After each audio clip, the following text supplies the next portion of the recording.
There's no shortage of EV information in your Outlander PHEV.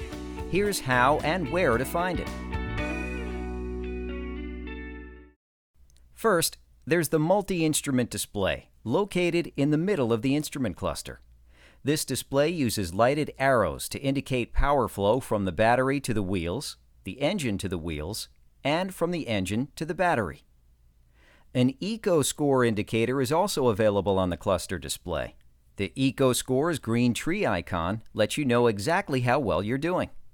The more green leaves, the higher the score. A tree full of green leaves indicates a perfect score. The Smartphone Link Display Audio, or SDA system, offers interesting and highly detailed EV screens and reports.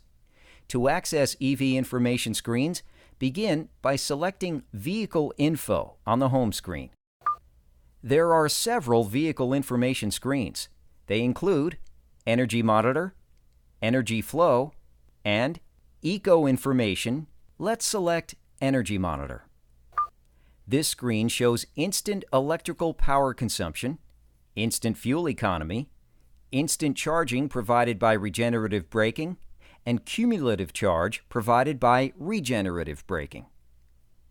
Next, select the Energy Flow tab. The Energy Flow screen shows how energy is directed between the engine, battery, and electric drive motors. The Energy Flow screen also includes electric range and total range, and these are live numbers, so they'll change with driving style and what accessories you're using.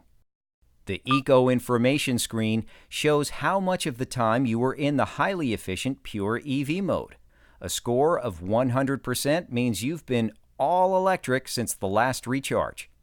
The screen also indicates average fuel miles per gallon and average miles per kilowatt hour.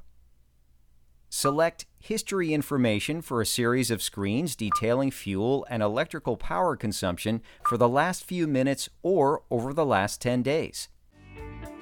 For more information, check your Mitsubishi Audio Systems User's Manual or the quick reference guide that came with your new Mitsubishi. Thanks for watching.